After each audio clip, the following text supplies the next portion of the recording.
Tal? Bueno, este es un vídeo dedicado muy especialmente a la gente, a los alumnos de la Universidad Miguel Hernández de Elche para el congreso que tenían de fisioterapia deportiva.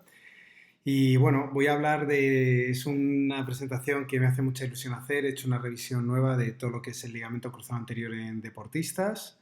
Y bueno, de eso va, del posoperatorio ligamento cruzado anterior en deportistas de élite. Lo hago desde mi casa, pues porque no puedo estar con vosotros, como ya sabéis, por el coronavirus, por toda esta crisis que estamos pasando ahora. Y bueno, me gustaría empezar hablando, empezamos ya, de lo que son los diferentes tipos de cirugías. Entonces, esto ha evolucionado mucho a lo largo del tiempo. Hace 20-25 años se empezó haciendo todo, era a partir de semitendinoso. Luego una moda hace 15-20 años se empezó a hacer con hueso, tendón, hueso, con rotuliano, partes del rotuliano. Y luego, poco después, empezaron los aloinjertos. Se pusieron muy de moda los aloinjertos, que son injertos de cadáveres, de muertos, porque las recuperaciones eran muy rápidas. Y ahora mismo, pues hoy en día, pues se está volviendo, aunque hay varias corrientes y cada cirujano quiere vender la suya como la mejor, se está vendiendo otra vez la de semitendinoso como la mejor. En este caso, la hueso tendón hueso, que es sería coger un tendón rotuliano del propio paciente, funciona bastante bien, pero afecta evidentemente al aparato extensor de la rodilla y pierde funcionalidad. Y eso luego para la recuperación vemos que es determinante y para la práctica deportiva. En el injerto tendón de muerto el problema es que hay más posibilidades de tener recaídas, de que se rompa de nuevo y dan problemas de rechazo, porque es un tejido más difícil de revascularizar. Y en este caso, las de semitendinoso dan más problemas en la recuperación, las recuperaciones son mucho más lentas, pero sin embargo son lesiones son cirugías que luego mejoran la estabilidad o dan mucho mejor resultado en el largo plazo. Yo siempre me decanto más por las de semitendinoso, aunque hay que entender que cada cirujano, digamos, pues tiene su cirugía favorita. He hecho una pequeña revisión de lo que es lo último en cirugía y, hombre, lo que sorprende es que antes se intentaba que el tendón estuviera muy limpio antes de ponerlo, de que cuanto menos células musculares estuvieran añadidas mejor, como que quedaba mejor para el cirujano, y ahora se demuestra todo lo contrario. Incluso llama la atención que si hablamos de la técnica de hueso, tendón, hueso, bone to bone en inglés, pues ahora lo que se está probando es incluir, en vez de tendón rotuliano, tendón cuadricipital. Se supone que tienes más células mesenquimatosas y, bueno, el autoinjerto de tendón cuadricipital no afecta tanto a los patrones de disparo, en este caso del futbolista. Siempre las lesiones del ligamento cruzado anterior, sobre todo, se dan en futbolistas y esquiadores, son como las más típicas, ¿no? Es como en los deportes donde más se ha estudiado y más se ha desarrollado. Y, y pues eso, que tiene como una mejor aceptación. Entonces, bueno, ahora se está desarrollando eso. En el mismo sentido, pues vemos otro estudio, vemos estudios donde, pues eso, que si tenemos un tendón de semitendinoso o de recto interno que queremos poner como cruzado anterior, pues si no limpiamos las células musculares añadidas, quizás haya una mejor regeneración, una mejor aceptación. Este, este, Estos estudios lo que nos dicen es eso, que cuanto más tejido añadido hay, mejor revascularización hay y mejor aceptación por parte del paciente. Lo mismo con los de semitendinoso. Si dejamos un remanente de hueso, también mejora la función propioceptiva a la larga. Estos son estudios bastante actuales y justo muy, muy, muy nuevos. Y bueno, pues llama la atención eso, que ahora tendemos a hacer operaciones donde cuanto más tengamos el tejido en bruto, pues mejor pensamos que va a funcionar.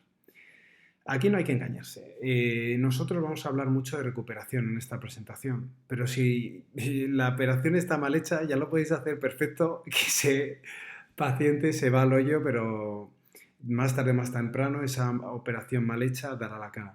Entonces nosotros tenemos mucha responsabilidad, es muy determinante el hacer una buena recuperación, pero es mucho más determinante, evidentemente, el trabajo de los cirujanos.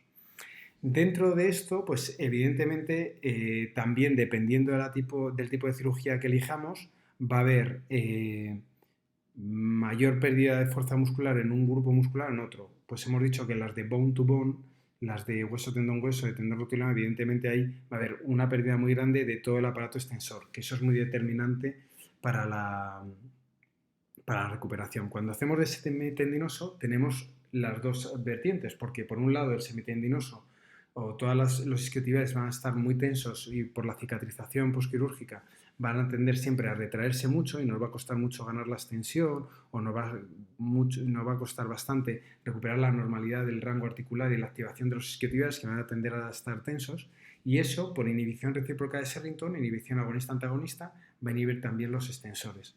Entonces, bueno, la verdad es que la conclusión es que cada cirugía pues tiene tiene una dificultad. Yo últimamente pues tengo la suerte, vamos a tener como invitado ahí en los vídeos que vamos a ver en la parte práctica de la recuperación a un niño que estoy tratando en estos días. Es una urgencia, es en este caso a nivel de recuperación, que es el ligamento cruzado más joven de toda España, que es un niño que se le han operado el cruzado con 8 años. Ahí tendríamos que debatir si está bien operado o no, pero es verdad que yo que siempre había escuchado que no había que operar a niños tan jóvenes por afectación de la placa de crecimiento, que era un poco salvajada, que había que esperar, pues ahora sí es verdad que yo he hecho bastante revisión en este aspecto de si operar en niños o no, y tan jóvenes con 8 años no he encontrado, en este caso, bibliografía, pero sí he encontrado que en deportistas, en niños, en teenagers, en deportistas más jóvenes de 15 años, 4 de cada 5 vuelven a la competición, solo dos de 3 vuelven al mismo nivel, y los fallos en la operación son los mismos que el resto de la operación, de la población. En este caso, pues sí, pues parece ser que ahora también hay una vertiente que recomienda operar a niños jóvenes, y se supone que con esta operación tienen más posibilidades de volver a la práctica deportiva, y también existe la posibilidad, yo creo que todavía se necesitan estudios, pero ahora se está desarrollando mucho este tema, como estoy diciendo, de que no haya tanta degeneración en la rodilla a la larga. Aquí vamos a hablar mucho en todos los vídeos que vamos a ver y en las diferentes demostraciones prácticas que vamos a ver, vamos a hablar mucho de qué podemos hacer para acelerar la recuperación, pero dentro de esto no es lo mismo, hay que pensar siempre que no es lo mismo tratar a un deportista de élite que tratar a una persona de la calle, ¿no? O un deportista amateur. ¿Por qué? Pues porque evidentemente pues no es lo mismo, no es, en este caso, un deportista profesional siempre pues calcula que tiene 12, 14 años de estar ganando dinero, sabe que si sale de la rueda pues evidentemente a lo mejor no renueva contrato para el año siguiente y va a querer forzar.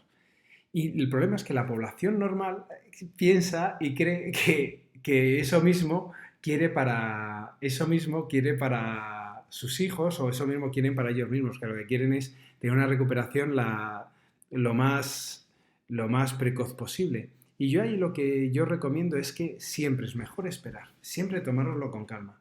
En este caso, siempre, si forzamos la recuperación o forzamos mucho la rodilla o lo queremos hacer muy rápido, siempre va a haber una distensión de ese ligamento en la ganancia de las amplitudes articulares, y se presupone y se da así que siempre entre los 6 y 9 meses de la cirugía hay un aumento de la laxitud de ese ligamento.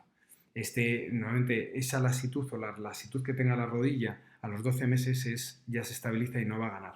Pero que no os volváis locos, si no queréis forzar y ganar todas las amplitudes al principio, y que siempre es mejor esperar. Yo esto es una idea que siempre os voy a intentar inculcar a lo largo de esta presentación.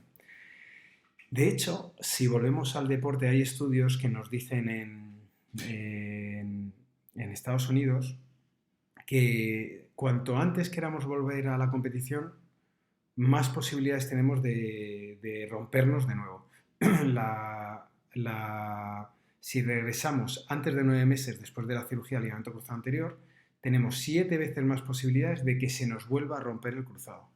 Entonces, tener paciencia, y no creáis que por tener a vuestros jugadores o a vuestros pacientes en 6 meses jugando sois mejores fisioterapeutas. Seréis mejores fisioterapeutas o los mejores fisioterapeutas si esa rodilla se queda bien y se queda bien para toda la vida. También es curioso que estas roturas que se producen no tiene nada que ver o tiene muy poco que ver con el logro de la función muscular, que sea simétrica en las dos piernas, o con la fuerza del cuádriceps. Y hay otros factores asociados que todavía tendríamos que investigar, que son los que provocan esa nueva lesión. Dentro de esto, volvemos a la idea de que cuanto más tiempo esto es return to sport, cuanto más tiempo tengamos de vuelta al deporte, cuanto mejor sea la rehabilitación y cuanto más apoyo reciba el paciente, está demostradísimo que tiene menos posibilidades de tener una segunda lesión del ligamento cruzado anterior. Entonces, paciencia. Cuanto más tiempo tarde en recuperar es curioso, pero es mejor para el paciente. Otra cosa es élite, ¿vale? Aquí tenemos que diferenciar la élite de la gente aficionada. Y luego, bueno, aquí como dato curioso, yo también me he interesado mucho últimamente por saber si, siempre yo tenía en mente, yo creía que los zurdos iban a recuperar más rápido si la pierna mala era la zurda y los diestros iban a recuperar más rápido si la pierna mala era la diestra. Pero la verdad es que, aunque hay una pequeñísima diferencia, es más fácil de recuperar la pierna dominante, es pequeñísima y no es significativa. Entonces eso no va a dar cambios en lo que es la recuperación. Y yo siempre también, desde de toda la vida, y vosotros uno de los debates que tenéis que tener siempre con vuestros compañeros y con vosotros mismos es, cuando os llega una rodilla operada con ligamento cruzado anterior es, ¿tengo que operar o no tengo que operar? Bueno, yo ahí lo primero que tengo que decir es que yo siempre que no puedo operar, no opero. En este caso, pues son personas que no hacen deporte muy habitualmente y sobre todo que no sufren inflamación o no tienen sensación de inestabilidad. Una rodilla que una vez al año con un ligamento cruzado anterior se le va al paciente y nota que se le inflama y está incómodo, pero luego revierte la inflamación rápidamente y no tiene muchas molestias, no le operéis, no le operéis. Esa persona que no es profesional puede tirar adelante. Evidentemente, un profesional siempre tenderemos a operar, porque máximo rendimiento, si no operamos la rodilla, pues va a generar mucha artrosis. Bueno, este es otro tema que a mí me encanta, entonces, ¿operamos o no operamos? ¿Qué es lo mejor? Pues bueno, pues todavía no hay evidencia para saber qué provoca más artrosis postraumática. Si la cirugía o el tratamiento conservador. Que os dejo dos artículos que podéis enganchar cuando queráis y os dejo un tercero también relacionado con este concepto, que es que una persona que tiene una kinestesia, una movilidad anormal de la rodilla después de una operación de ligamento cruzado anterior, a los 6 meses, tiene mucha más posibilidad de tener una patología meniscal a los 3 años. Esto también, como he dicho, depende. El que más que de nosotros, que depende también, de quien más depende es del cirujano. Si el cirujano ha hecho bien la operación, el ligamento está bien puesto. El ligamento está bien puesto cuanto en la posición sea más parecida a la posición del cruzado que había anteriormente. Entonces, los ejes de rotación de la rodilla, que sabéis que la flexión hace traslación y rotación, los cóndilos, pues menos alterado va a estar. Pero si tenemos un ligamento muy tenso, por ejemplo, la rodilla va a tener poca movilidad y siempre la apoya en el mismo sitio. Si está muy laxo, se va a mover y va a crear un mayor desgaste en los cóndilos femorales o en la meseta tibial. Entonces, bueno, el mérito es del cirujano y luego por nuestra parte nosotros nuestro mérito será en la ganancia de movilidad y sobre todo en crear una musculatura que sea lo más estable posible. Pero bueno, os sigo diciendo que no es fácil. Deportista de élite siempre operaremos y el resto de la población, pues es una rodilla sana, es una persona que puede ganar fuerza, que es una persona responsable y no hace mucho deporte, ¿para qué le vais a operar? Si es una persona que su hobby es hacer bici y jugar al golf, ¿para qué le vais a operar? Si es una rodilla que no se inflama y no tiene sensación de inestabilidad, por dejarle sin cruzado, que no pasa absolutamente nada. ¿Y cuándo sí hay que operar? Cuando cambian los ejes de rotación, cuando hacemos los test, el pivot shift reversed, o el test de Haxton, o todos los test estos de Latchman, o test de cajón anterior, y vemos que hay una gran alteración de los pivotes de rotación y cuando hacemos un análisis dinámico de la pierna, vemos que se comportan mal dinámicamente. A mí sobre todo me gustan dos tests, que luego veremos, que es el de single test, o sea, el de paso de esgrima, zancada hacia adelante y también la sentadilla a una pierna. El single step a una pierna, nos ponemos a la pata coja y flexionar la rodilla. Bueno, si vemos que los ejes de rotación están alterados, se recomienda operación y sobre todo si hay asociado un edema óseo, una contusión ósea, ahí sí que se demuestra que es mucho mejor operar. Si tenemos en este caso una rodilla grave que sufre un politraumatismo. Y en el caso de la rotura parcial, yo ahí siempre recomiendo no operar. Yo recomiendo no operar. Y no es la mejor opción si hay una rotura parcial. Ahí del grado, ahora al final nunca se sabe de manera cierta si operar o no operar hasta que el cirujano no se mete dentro con la artroscopia y ganchea ese tendón, tira de él para ver la fuerza y la potencia que tiene y la estabilidad. Pero en general, yo una rodilla que veo que no tiene las tres cruces en el test del asma, que no está totalmente inestable y que podemos trabajar bien la musculatura, no se opera. ¿Existe riesgo o más riesgo de que sufra una rotura en el futuro? Por supuesto, pero bien trabajada dan muchas satisfacciones. En general, bueno, entonces veremos porcentajes. Cuando operamos, solo el 55% de las personas vuelven al 100%. Esto es de las personas, ¿eh? No son deportistas de élite. Ahí entonces ahora hay que diferenciar bien dos grupos, como os he dicho. No todos somos iguales, hay gran variabilidad entre individuos. En general podemos decir que se tarda unos 3-4 meses en volver a las actividades de la vida diaria y 6-9 meses en volver a las actividades deportivas. Eso en general, ¿vale? En general. Pero solo el 48% de los deportistas amateurs vuelven a practicar el deporte después de la cirugía, más o menos la mitad, un poquito menos, y más o menos se tarda 8 meses. Esto disminuye mucho en fútbol, o sea, este porcentaje que veis de la mitad que vuelven a practicar el deporte que hacían antes, en fútbol disminuye mucho, o sea, muy pocos amateurs que vuelven a jugar igual al fútbol y tal.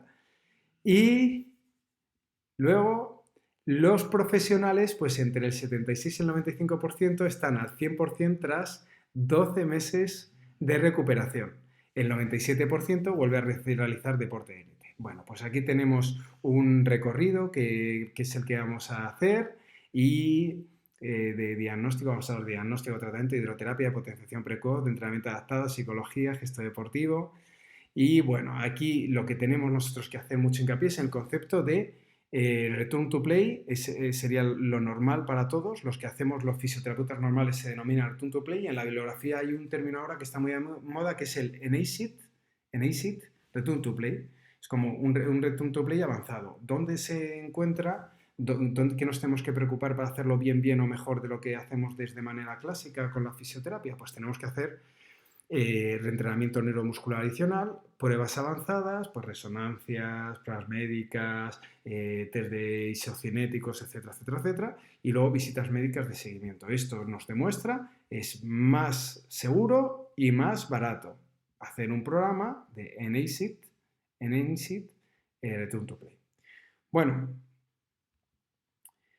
vamos a hacer esta guía. A mí siempre me gusta decir que esto es un proceso vivo. Vamos a ver muchos ejemplos. Estamos hacer un proceso que es multidisciplinar y todos somos importantes. Siempre tenemos que encontrar lo mejor, ya seamos profesionales o amateurs. Dentro de esto, lo más importante es el diagnóstico. Si no sabemos lo que tiene el paciente, no le podemos ayudar. Dentro de esto, en la recuperación del cruzado, el diagnóstico es día a día. Cada día va a ser diferente. A lo mejor siempre vamos a estar metiendo cargas y a lo mejor un día está fenomenal y con esa misma carga, metiendo un pequeño ejercicio nuevo, luego llega el paciente al día siguiente con la rodilla más inflamada o peor. Pues bueno, pues tenemos siempre que probar cómo está de estable, qué tono muscular hay, qué inflamación. Entonces es muy importante saber lo que tiene el jugador y por qué, analizar bien todas las consecuencias. Dentro de esto, pues vamos al lío, a lo que es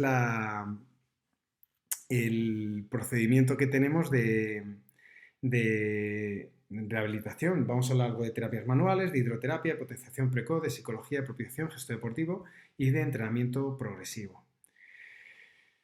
Dentro de esto, para acelerar y para hacer una recuperación lo más rápida posible, ya hemos debatido sobre si conviene o no, pero para hacerlo lo mejor posible o para intentar que el paciente vaya fluido, lo más importante para mí, y me ha encantado encontrar este artículo, es disminuir la rigidez de los isquiotibiales.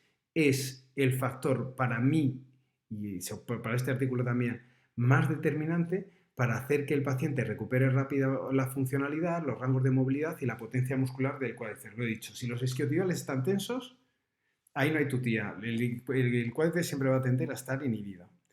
Y los pacientes que tienen, es muy importante la percepción que tiene el paciente de su rodilla. Luego hablaremos del miedo a que le duela al paciente o que no le duela.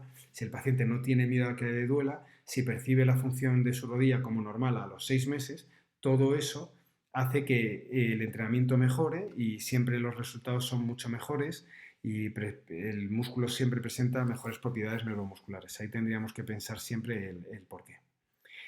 En las primeras 2 semanas, ¿conviene inmovilizar o no inmovilizar? Ahí depende del cirujano, depende de lo que le han hecho. Yo siempre recomiendo inmovilizar. Y luego quitar esa inmovilización, que no es una inmovilización fija, no es una férula, sino sería como una férula de quita y pon, pero no de escayola, sino mecánica. Y en esto dejaría siempre la pierna en extensión. Para mí es muy importante la extensión, la extensión, la extensión, la extensión en las primeras semanas.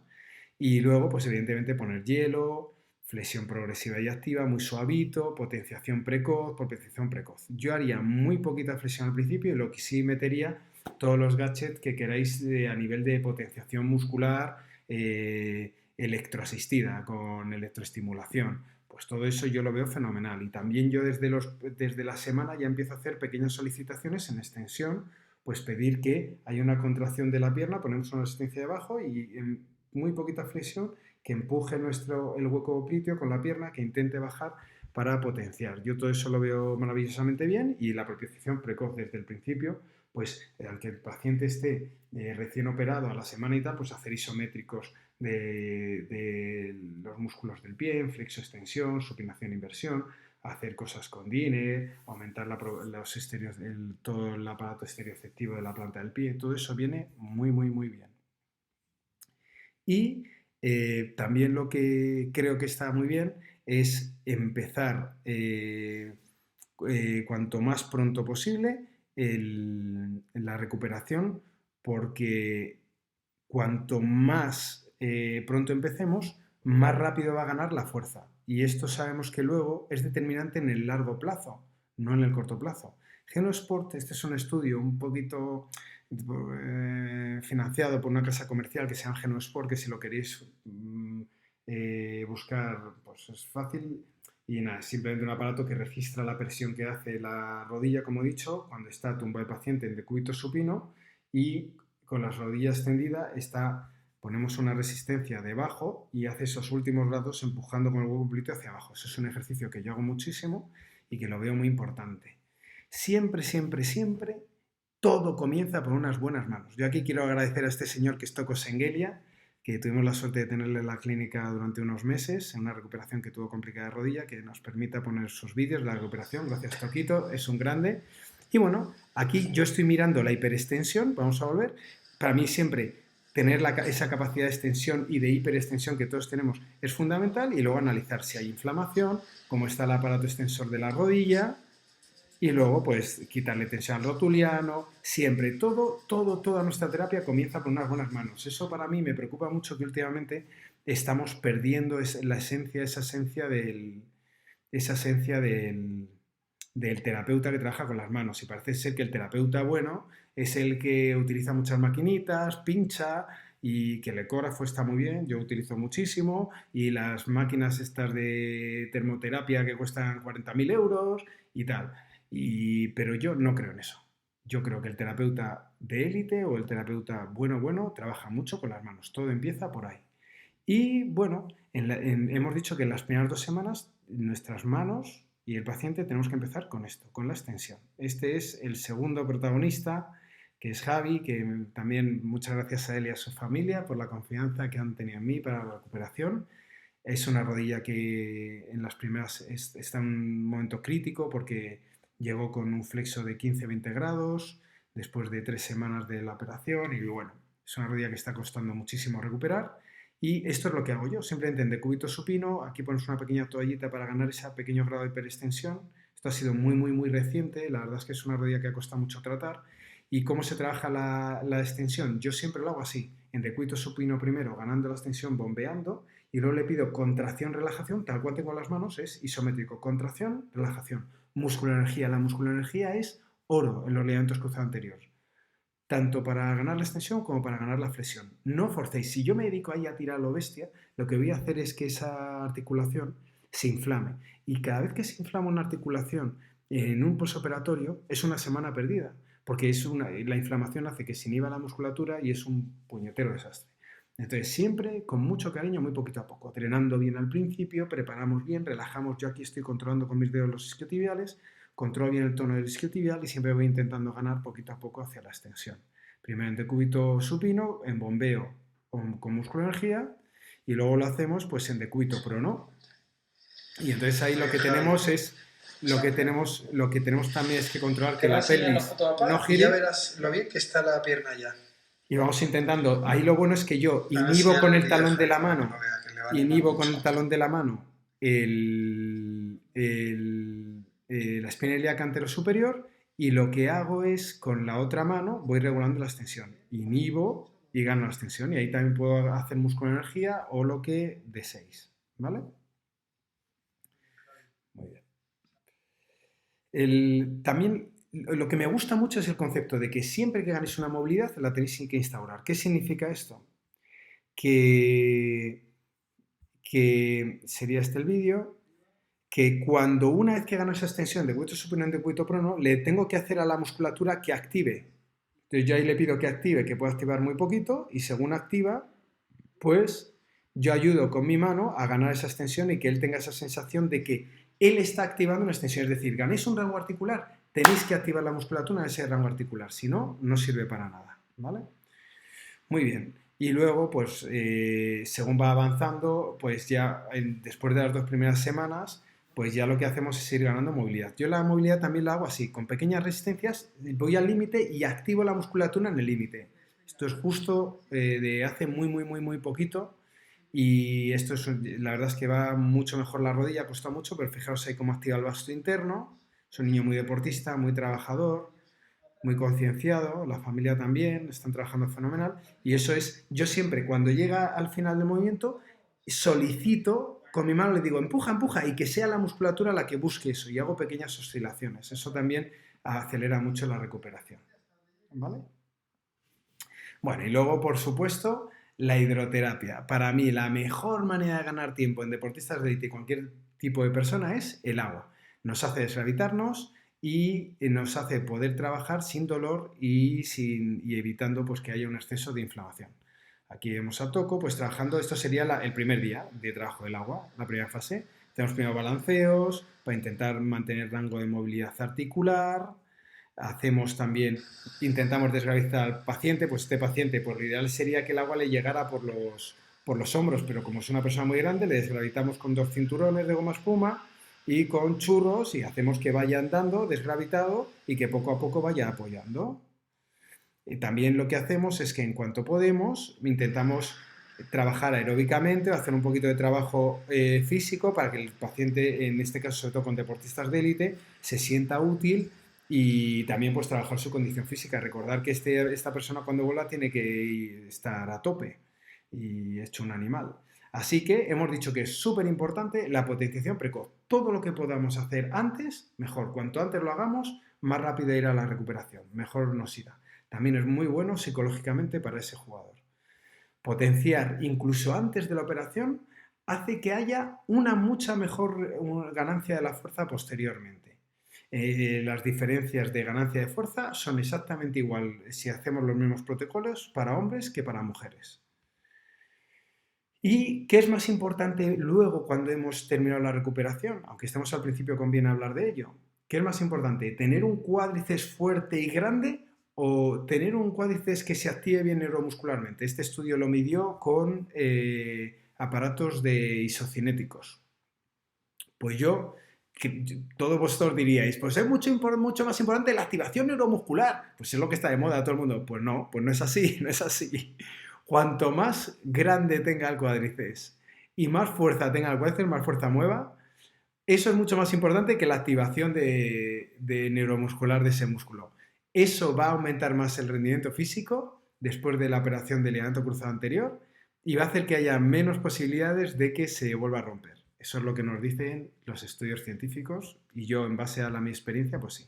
Y bueno, ahí tenemos a Arturo Ortiz, que es el preparador físico de los baloncestistas de élite, para mí el mejor preparador físico para trabajar la fuerza explosiva de toda España y es el recordman actual, todavía sigue siendo recordman de salto de altura y bueno, siempre potenciamos de manera diferente la buena que la mala. Si esa era una serie de potenciación de la pierna buena, por decirlo así, esta que estaba recién operada, esta era la primera serie de potenciación que hacía toco de su pierna. ¿Y que es una puñetera mierda? Pues sí, pero eso es lo principio. Le damos esa sensación para luego progresar.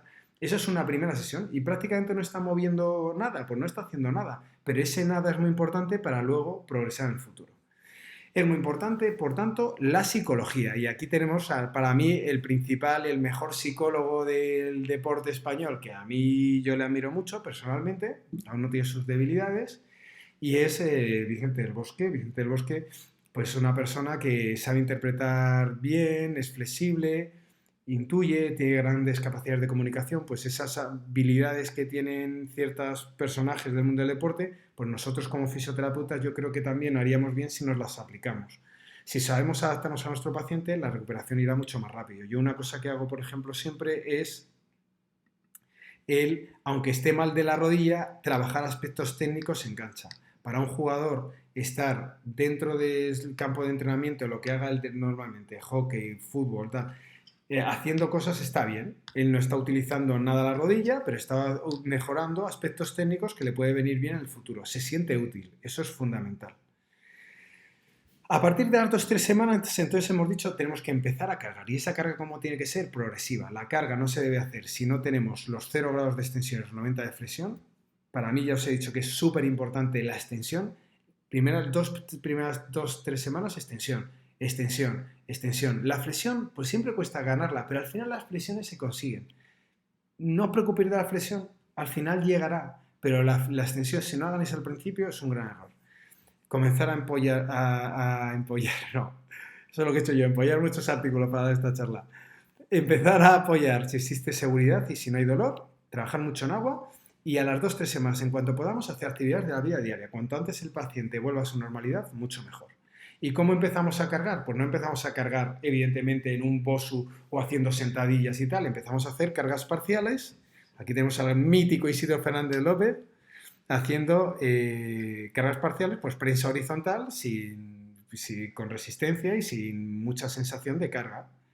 Y luego lo haremos, pues ya hemos dicho, en el agua. Aquí lo hacemos con unas colchonetas, una doble colchoneta, primera sesión de carga, y haciendo los mismos ejercicios que hacíamos antes, seguimos muy desgravitados, pues el agua por los hombros, con cinturón, y lo mismo que hacíamos antes de correr sin apoyar, pues ahora lo hacemos apoyando. Siempre tiene que haber una progresión en los ejercicios.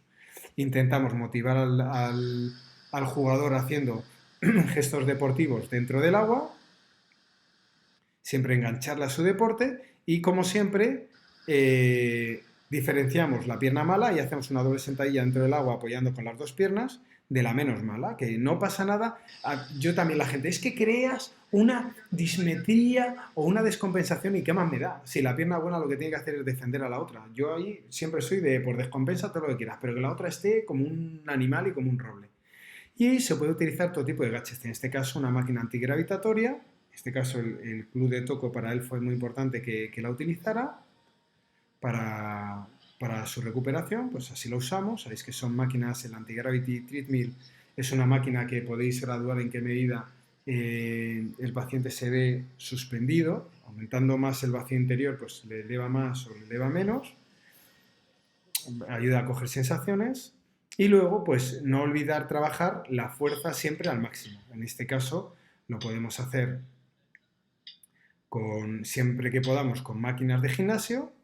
Y ahí está el paso, ¿no? Normalmente, como has visto, siempre empezamos haciéndolo manualmente y luego en el futuro pues siempre intentamos incluir pues una actividad de gimnasia normal, también porque nosotros pues, no, a lo mejor no tenemos capacidad luego de mover los pesos que está moviendo a ese nivel.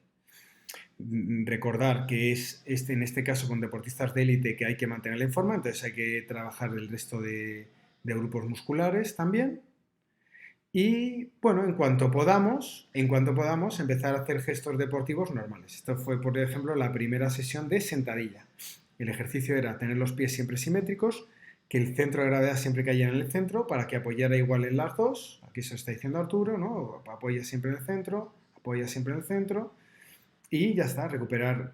Siempre haremos eso cuando tengamos una movilidad normal y tengamos buenas sensaciones. Y recordar, La clave son nuestras manos. La clave son nuestras manos para todo, para todo. Si no tenemos un buen uso de las manos, no vamos a hacerlo, no vamos a hacerlo del todo bien, o nos costará mucho hacerlo bien. Las terapias manuales no solo tienen que ser para la pierna, sino también para tratar descompensaciones que haya más arriba.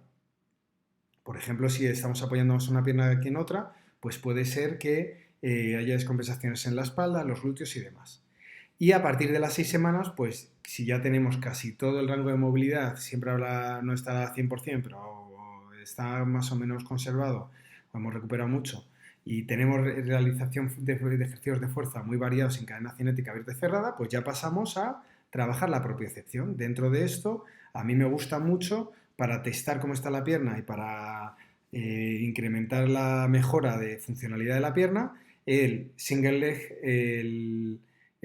leg step down test, que es hacer flexiones, sentadillas a una pierna, y también la zancada adelante. La estocada adelante es como la zancada adelante, el split, o bueno, zancada adelante, ¿no? Sería apoyar y volver a una pierna. Estamos de pie en bipedestación, apoyamos una pierna y volvemos. Esos son los test recomendados. Curiosamente, el test de zancada anterior, la funcionalidad, la biomecánica no mejora a los 10 meses. Eso quiere decir que es mucho más determinante la cirugía que lo que hagamos nosotros. Y esas alteraciones que se dan en la pierna, es justo lo que estábamos diciendo, esos cambios que se dan en la articulación que no mejoran a lo largo del tiempo, sí que no alteran la posición global del cuerpo. Es decir, curiosamente, esos cambios en una sola articulación creemos que va a tener una compensación y va a alterar mucho en cadena ascendente todo el resto del cuerpo. Pues no. Curiosamente hay alteraciones locales, pero a nivel, evidentemente por los cambios de rotación por la cirugía, pero no hay cambios generales a lo largo del cuerpo. Yo ahí lo que recomiendo es hacer ejercicios muy variados, utilizar la imaginación. Cuanto más variedad veis el entrenamiento, mejor. El paciente lo va a agradecer. Vamos a ver musiquita aquí. Bueno, este es un ejercicio que hacía yo con algunos jugadores, incluso les daba balones. Es cuando yo no tenía canas, era jovencito y estaba en el Madrid. Y bueno, pues no es un buen ejemplo porque normalmente eso no lo hace un paciente normal o un jugador de verdad, pero bueno, que utilicéis la imaginación, que varíe, cuanto más variado, mejor es el trabajo propioceptivo. Y dentro de esto, pues volvemos atrás un momentito. Este es mi hermano Jesús, hacer mucho transferencias. Hacemos trabajo de potenciación normal y después transferimos a hacer un trabajo en carga. Aquí está mi suset con nuestros alumnos, tenemos de la UFV y de la UAX. Y bueno, pues ahí hacemos esa zancada adelante o una zancada lateral y hacemos transferencia. El trabajo de transferencia es muy importante. Nos da mucha versatilidad y hacemos que mejorara mucho. Y luego todo lo que queráis, pues lo metéis. ¿Plato Reebok? Pues plato Reebok. ¿Máquina vibratoria? Pues máquina vibratoria. Y ya está. Vamos a ver un grande a trabajar. Entonces, aquí tenemos al gran Felipe Reyes trabajando en la propiocepción. Yo tuve la suerte de tenerles como a toda su generación, los juniors de oro, cuando eran cadetillos y eran jovencitos con 14, 15 años, yo era su fisio y ahí hacíamos mucho hincapié en la recuperación. Y demostramos que trabajando la movilidad de los pies y trabajando la propiocepción, haciendo 10-15 minutitos extras al final de cada entrenamiento, preveníamos mucho las lesiones, tanto de tobillo como de rodilla. De hecho, no hubo, en el tiempo que estuve con ellos, pues ninguna lesión importante. Y luego, pues sumar factores. Podemos trabajar propiocepción a la vez que hacemos potenciación, trabajo de pliometría o lo que queráis. Siempre progresivo, pues primero a 2 piernas, luego lo hacemos primero andando, luego con saltos, con 2 piernas y luego pues lo podemos hacer también con una pierna. Bueno, siempre hay que ir progresando, es lo importante, el concepto de progresivo y hacerlo divertido. Cuanto más divertido, mejor. Recordar que estas lesiones vamos a tener al paciente como 5 meses, 6 meses, 7 meses, todos los días con él y al final acaban hartos. Y vosotros también acabáis hartos. Entonces, cuanto más divertido y más dinámicos sean los entrenamientos, muchísimo mejor. Y luego, siempre que podáis, en cuanto podáis, volver a la cancha. A lo mejor, esto es aquí al lado de la clínica de Holistic, esto es aquí en Moratalaz, en esa cancha entrenaba yo cuando era jovencito, me hizo mucha ilusión llevar a Toco ahí. Y siempre que podéis con el balón. Que es una tontería lo que está haciendo, que a lo mejor solo lo que hacemos es pasar un poco en la cancha y hacer algunos ejercicios de pases y unos tiros libres y hacer cosas suavitas y botar sin impacto, pues bueno, pero cuanto antes empecemos, pues muchísimo mejor. Y recordar que eso psicológicamente al paciente va fenomenal. Y cada vez siempre subimos más el ritmo. Hacemos los mismos ejercicios, pero cada vez con más intensidad. Eso psicológicamente al paciente le ayuda porque ve que tiene una progresión. Si antes andábamos, luego corremos. Y bueno, aquí la diferencia es que los deportistas de élite, ¿qué se diferencian del resto de personas? Pues que estos señores llegaban, esto debía ser las 7, las 8 de la tarde, llegaban, hacían su gimnasio, estaban todos orgullosos ahí de hacer su hora de entrenamiento y este señor lleva ya 4 sesiones. Una de fisioterapia de carga, una de fisioterapia de descarga, balón, piscina y luego le toca entrenamiento físico. Entonces, pues bueno, es igual que los demás, pero por 5. Y luego el problema siempre es luchar contra la rutina. Al final acaban los jugadores y todos los que hacen la rehabilitación, y nosotros también, como he dicho, hartos de hacer siempre los mismos ejercicios. Es duro, ¿eh? Es duro estar ahí día a día. Así que en cuanto podamos, le metemos dinamismo. En este caso aquí pone a las 12 semanas, a los 3 meses. Podemos ir ya a empezar a cargar de manera progresiva, pero no os lo toméis tal cual, porque es mentira, porque hemos dicho ya que cada paciente es diferente. Pero bueno, a las 12 semanas ya, pues si el paciente va bien, pues podemos hacer pequeñas cosas de técnica de carrera, de multisaltos, siempre viendo sensaciones, que no se inflame, que no le cueste al paciente, o pequeños entrenamientos de carrera. Este fue el primer entrenamiento de carrera que tocó en el parque de Berlín. Ese año la Final Four era en Berlín. Y nosotros, bueno, la lesión que tenía Toco, que no era un cruzado, pues creíamos, el objetivo era tenerle para la temporada que viene a tope, en septiembre. Y él llegó muy bien a mayo-junio, pero bueno, tuvimos nuestras dificultades. En cuanto podamos, empezamos a cargar. Ahí ya estamos haciendo un trabajo serio, de sentadilla. Y bueno, y también en cuanto podamos, empezamos a trabajar balón ya más en serio. Este es el pabellón municipal de Moratalaz, de mi barrio, de pequeñito. Hacemos todos los conceptos básicos, como si fuera un bebé. Mira, ahora vas a empezar a botar. Vas a empezar a hacer ganchitos de un lado y de otro, como si fueran entradas. Saltos monopodales, están los primeros saltos monopodales. Vas a empezar a hacer tiro. Primero, tiro de 2, con bote. Vemos si apoya correctamente, si apoya simétrico. ¿Vale? Vamos a vigilar los pies, apoya bien. Oh, no, ha defendido un poquito ahí la pata. Venga, vamos a intentar hacerlo un poquito mejor. A ver, una segunda vez. Ahí, cayendo en el mismo sitio, mucho mejor. Analizamos cómo hacen los gestos deportivos. Tiramos de 2, tiramos de 3. Repasamos todos los aspectos del juego. Siempre con carga controlada. Intentamos hacer cosas que no hemos hecho antes. Un fondo más un push-up. Pues venga, fondo más push-up. Superar límites. Pero la psicología es luchar contra la rutina, rutinas de anime, pero el ego también. Nosotros, por ejemplo, uno de los fallos que tuvimos, no fallos, sino que Toco iba muy bien de su lesión, y que con el ansia ese de llegar a la Final Four, que era nuestro grandísimo objetivo, que era algo imposible porque sabíamos que no iba a llegar para jugar, pero ni de coña, vamos. Llegaría con mucho a hacer la rueda, pero metimos mucha carga y, por ejemplo, nosotros ahí tuvimos el problema que le creamos una pequeña tendinitis rotuliana que luego, pues evidentemente eso retrasó tiempos justo después. Bueno, siempre trabajar con élite y ir al límite, pues evidentemente pues puede tener este tipo de problemas. Este trabajo, por ejemplo, de zancada adelante doble, súper eficaz, y eso combina entrenamiento técnico con gesto deportivo con potenciación precoz. Y siempre que podamos, pues seguimos mejorando. Esto era la primera entrada, salto con la pierna mala. Bien. Seguimos haciendo los mismos ejercicios, pero ya haciendo defensas. Esto es lo que tiene, que siempre que vas a tirarle a defender a un jugador, siempre te la mete en la cara. Esto siempre va a pasar, siempre va a pasar. Cuanto más defendido esté, más va a meter. Y luego, pues bueno, esto sería un poco el reto era hacer 3 mates seguidos, uno a 2 manos, otro con una pierna y otro con otra. Aquí vemos que está muy bien, recuperó muy bien, muy rápido.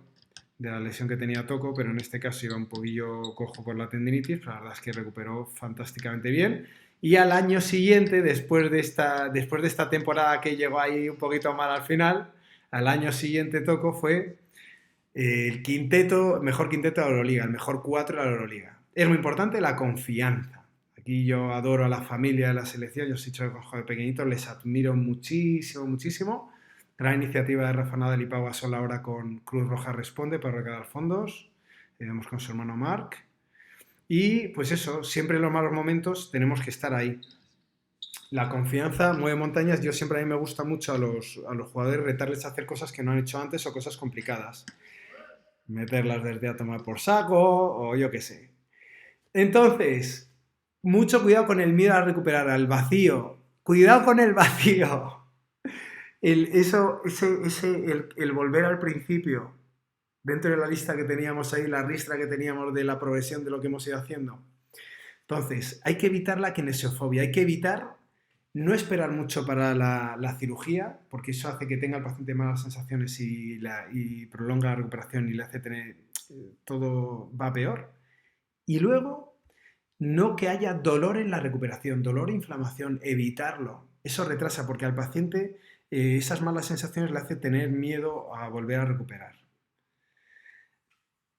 Las activaciones que evocan el miedo del paciente depende mucho de cada cual, son muy diferentes. Pero lo que está claro es que lo que mejor le viene al jugador para incorporarse de manera rápida al entrenamiento es estar rodeado de los suyos. El entrenamiento grupal avanzado, es decir, hacer un entrenamiento normal con más gente y hacer cosas de deporte de competición, aunque sean un poco ficticias o no sean 100%, es lo que quita los miedos, es lo más recomendado. Y luego, en cuanto a segundas operaciones, pues hacer hincapié en que esto también es súper importante, que si hay rotura hay que volver a empezar. Entonces tenemos que volver a la nada de volver a empezar. Y en este caso lo que se hacen es las técnicas de Lemaitre, que en este caso lo que se hace es un refuerzo lateral, entonces se hace la operación de cruzado normal y se refuerza el PAPE, el punto de ángulo posterior externo, el popliteo, se puede tirar de la fascia lata, se tira todo el compartimento externo, se intenta reforzar para dar más estabilidad. Normalmente esto no se hace en una primera operación de cruzado, pero sí en una segunda, no lo hacen todos los cirujanos, pero es algo muy muy común. Yo, por ejemplo, ahora tengo un jugador del Estudiantes que ha tenido su segunda cirugía y bueno, pues ha tenido un refuerzo de toda la zona externa porque nos queremos asegurar de que todo vaya bien. Entonces volvemos al proceso, digo, han pasado 6 meses, 9 meses, no sé. Por ejemplo, a Sergi Llull, pues sabéis que tuvo un cruzado y lo dilataron mucho y volvió justo en el partido más complicado de la temporada, ahí jugándoselo todo para ir a la Final Four y lo hizo muy bien. Y bueno, en este caso, el Real Madrid, yo siempre avalo a los clubes que saben hacerlo bien con los jugadores y son pacientes. Entonces, 6 meses, pues bueno, a mí me gustaría que fueran 9, 12. Ya os he dicho que más rápido no es mejor. Lo mejor es que no se vuelva a romper el paciente. ¿Y quién nos indica los pasos para la recuperación? Bueno, aunque esto es una terapia multidisciplinar y te podemos trabajar con psicólogos, ya hemos dicho, con entrenadores, con preparadores físicos, adaptadores deportivos, fisioterapeutas, etcétera, etcétera, etcétera. Siempre el jefe es el jugador. Y mi mejor jugador este es el mejor jugador del Mundial, del pasado Mundial de baloncesto, al cual admiro mucho también por muchísimas cosas y admiro mucho a su entrenador personal, que es Raúl López, amigo personal mucho al cual adoro. Creo que está haciendo un gran trabajo con él y yo admiro mucho a Ricky por todo el crecimiento personal que tiene tanto interior como en las canchas como fuera de las canchas. Es un personaje que a mí me encanta, pero a mí, a pesar de todo eso, mi mejor jugador es mi hijo Yao, que es mi gran motivación y es un gran luchador, ha tenido muchas operaciones en los últimos años y bueno, todos han sido mis niños en algún momento. A Mirotas le conocí con 15 años de recién llegado aquí a España, les admiro mucho a todos. Y esto, bueno, quiero resaltar que en la élite esta gente ha llegado muy muy lejos por la familia, porque es una familia, porque son los grandísimos jugadores y yo creo mucho en el trabajo en equipo. Entonces, bueno, juntos somos más, ese es el lema de nuestra ONG, también decir que todos somos élites, que estas mismas normas sirven tanto para personas de la calle como para gente de élite, para personas profesionales, y hay que dar para recibir. Si queremos que nuestros